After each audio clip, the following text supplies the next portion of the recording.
Bajaj Finserv Mutual Funds presents ESPNcricinfo Matchday is back. Lunch on day one and an eventful session. India played 4 spinners, remember, 6 bowlers, all 6 bowled. South Africa won the toss, chose to bat. Rickleton seemed like he was up for it. He struck it over 100, but at the end of that session, they managed 105 for 3, going at just under 4 run over.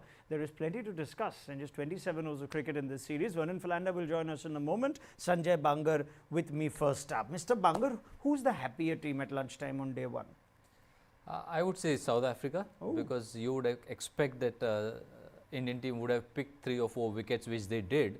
But South Africa scoring over 100 runs in the first session means that they have done something which probably we would not have imagined as well. So clearly South Africa having crossed that 100 runs in the very first session would certainly be quite upbeat about their effort. Okay, I'm going to go deeper into that. Vernon, let me get your first thoughts. You think South Africa would be happy with that session? Yeah, absolutely. I think the way the surface behaved in the first couple of overs certainly suggests to me that there was a window of opportunity, to pick up early wickets. I think Mohammad Siraj perhaps a little bit off the radar to start off with. So, yeah, I mean, if he strung a couple of good overs together with Bumrah, I think it could have been a completely different ball game. But all credit to South Africa. I think I told you they're going to come out with an attacking mindset, and whenever the scoring opportunity arises, I think they got fully latched on. But again, what a spell by Bumrah. Man, oh man, he's just in a class of his own, isn't he? All right, let's go deeper into that since you've teased it, Vernon. Siraj, none for 34 of 6. Bumrah, 2 for 9 of 7. This is supposed to be a dry surface with 4 spinners. Why is Bumrah still unplayable, Vernon Philander? Yeah, I think when you look at dry surfaces, I think very often, the seamers will get something out of it. I think we've seen a couple go through the top early on. It was all about, getting the line right. I think very often as seamers as well, I think Bumrah especially, he's going to look to swing it, but I think the natural variation is actually in the surface because of its dryness. I think every now and again it hits a crack, it stands up steeply. So, yeah, you're going to have to use the surface to your advantage. And I think after that first sort of over, he's made up his mind, to go away from, looking for swing and really use the seam to his advantage. But again, the amount of control that he has, I think the skill set that he has, he troubles batters, he's asking questions of their techniques. And he's the kind of bowler you want in your team. I think he's always going to create opportunity. But yeah, what a wonderful spell. Yeah, anything to add on that, Sanjay, in terms of Bumrah and then in contrast, Siraj when he was expensive in that first session?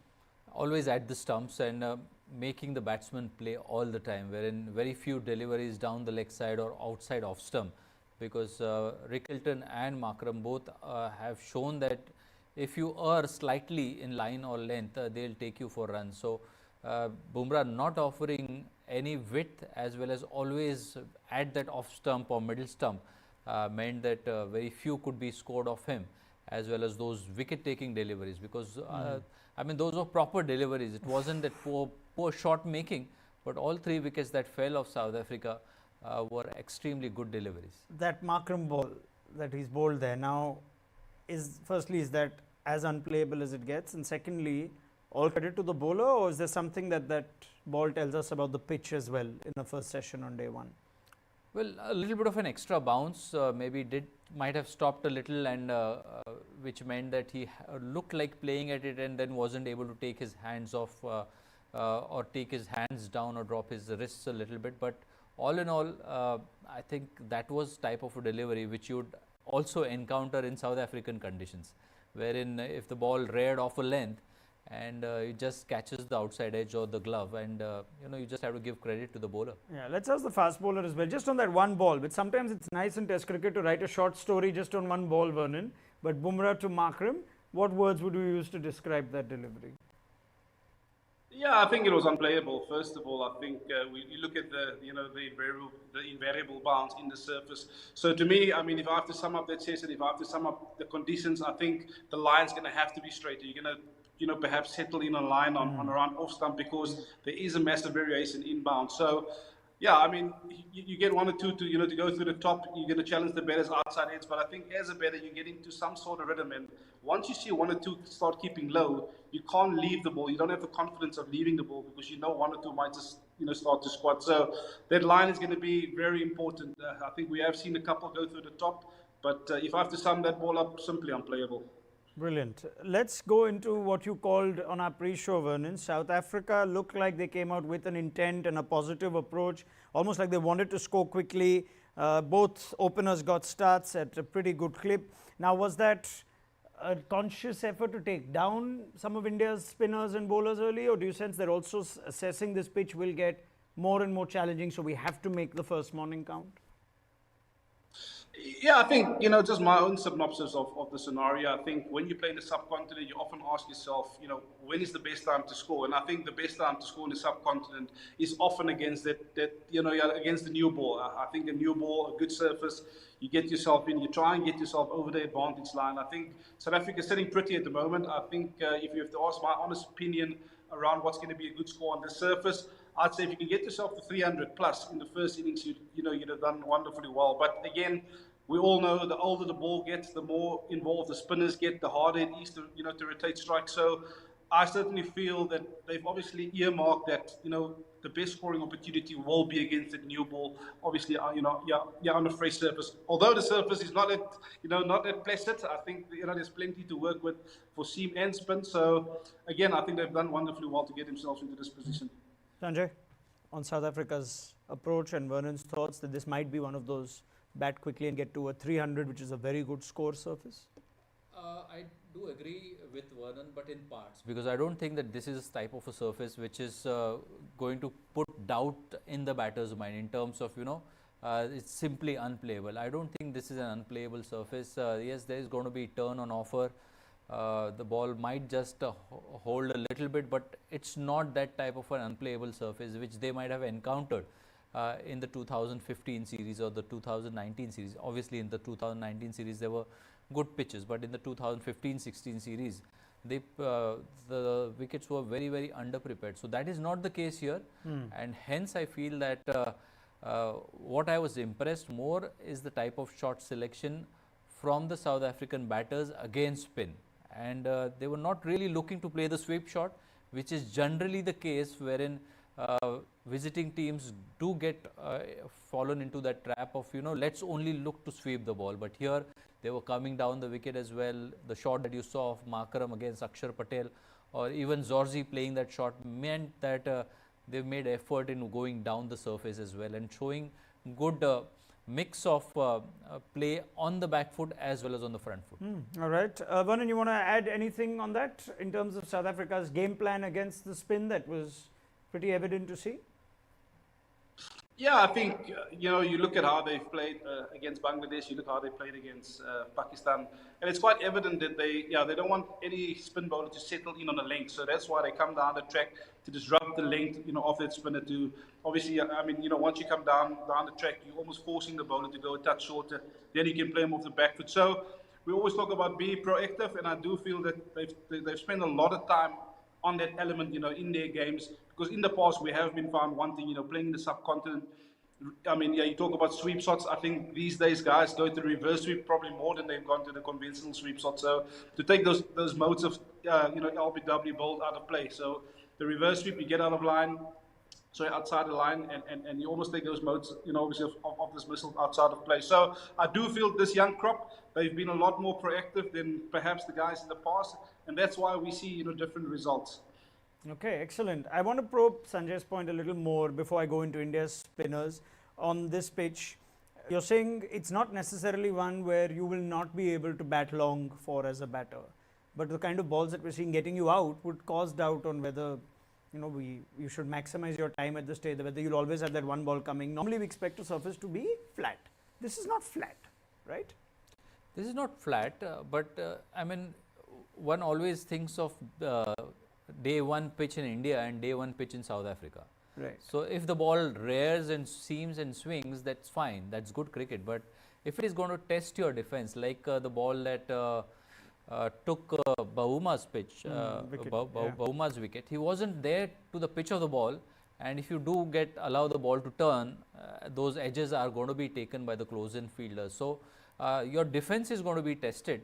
But if you do have the skill set, I think you can survive on this pitch as well and pace your innings accordingly, not the other way around wherein you're just wanting to force the issue and avoid those wicket-taking deliveries before they come. You can trust the bounce though, this pitch, right? I think we can certainly trust the bounce. Because that's when I know cricketers start deciding whether a pitch is good, not good, average, whatever, when you can't trust the bounce. So you're saying this is fine as such. So maybe 300. I think we can trust the bounce as also the pace of the pitch. This is a typical subcontinent pitch, Alright. and it's not going to come at one pace all the time. So for a batsman, if it stops and starts coming at different paces, that's where the doubt occurs. So I don't think that so far you've seen anything of that sort. Yeah, we'll have lots of pitch conversation, I assure you. But Vernon, is there anything that you want to add to Sanjay's point? Agree or disagree in parts?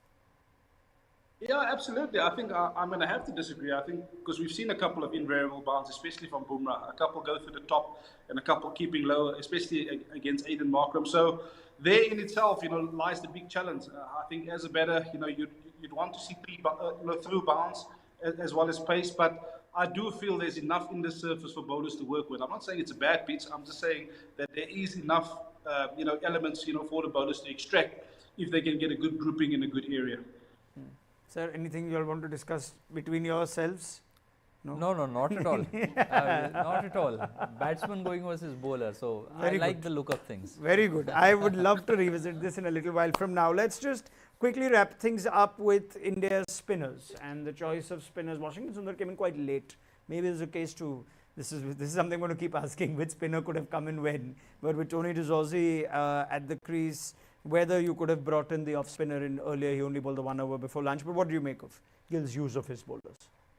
I think it was proper usage of the bowlers, because you would expect when the ball is new, you would want to give it to Akshar Patel, now having gone with that sort of a combination. And the second spinner that come into play was Kuldeep Yadav, and he got an extended spell as well. So I believe that it has been the right usage. And anyway, when you're playing 4 spinners, one is going to be extremely underbowled, and I see Washington Sundar being that guy. You're still not sold on this team, are you? Like, you've had 2 hours to think about it, and it's now that I think of it now, it's a bit of a shock of a call. It's not just one of a tactical change. It's a very surprising thing to leave out a specialist top order batter and play a 4th spinner. It's not sitting well 2 hours with you right now, right? See, as a team management, and it started right from the previous test series as well, wherein you got those indications from the team management that they are thinking of the future, of thinking of overseas test matches as well. And they're in the case of being getting Nitish Kumar ready to play those 2 test matches, and not using him that much and creating opportunity for him. But here is a chance for you to look ahead and give players as many opportunities to make them settled and secured. So from that perspective, I think Sai Sudarshan, not in that particular playing 11, certainly has miffed me a little bit. You've taught me in the past so many things are outcome oriented. So as long as the team wins, you'll get away with these things. The minute the team starts facing the bitter taste of defeat, then these selections can become glaring errors. But still early days though, I guess. Yeah, I think it's early days, and see, the good thing for the Indian team and the team management is that they performed extremely well in England. So that sort of a confidence is there with the captain and the coach. Yeah, I mean, the thing is, even when they win, we have all kinds of debates about the teams they picked. It doesn't seem to ever appease a large percentage of the fans, but that's not our job, right? What our job is to continue the conversation going on this test match. Let's go to the second session now. Vernon, how do you see South Africa approaching the middle session of play with the way that Mulder, who's been proactive, and D'Souza have started? Yeah, I think it's going to be more of the same. I think they're going to look to score. I think that's probably going to be the ultimatum to try and get runs on the board. I do feel it's going to be a tougher session. I think just watching Kuldeep operate, you can see already there's a bit of difficulty in terms of the Zorzi picking, which way it's going. So I do feel that South Africa might just look to up the ante a little bit against him to try and, disrupt his lines and obviously lengths as well. So, but I do feel they're going to come out, being really, really aggressive. All right, your thoughts on how India will approach the middle session? Will we see more of Washington Sundar? Sometimes after lunch you go back to your strike bowlers as well? I do think that they can still go and operate with the one seamer at one end and the spin at the other end being the combination, because this is a time wherein once the ball goes 30-year-old, then you can think of whether there is reverse swing in play. And if you're going to use those cutters to good effects, that can also be a good ploy to unsettle batsmen when they're only thinking about how to approach spin. So that is where you can catch the batsman by surprise. So seam and spin combination would be the way for India to start with. How do you see the session going? Do you sense there'll be a lot of action in this session? Vernon feels like South Africa might actually look to press the issue a little bit in this middle session. I think a lot of composure from Mulder so far, and I believe that Zorzi, the way his setup is, the way his approach is against spin, looks to be a very good player off spin bowling as well. So South Africa would certainly want these two batters to bat and extend this partnership for them to get to a score close to 300. So this partnership, if India is able to break, then I think it could very well be a session of 5 wickets. Yeah, I mean, they do bat deep. Oh, session of 5 wickets. Sorry, you left me at the end with that. It could be a session of 5 wickets if they break this partnership. Yes, I do believe that. Vernon?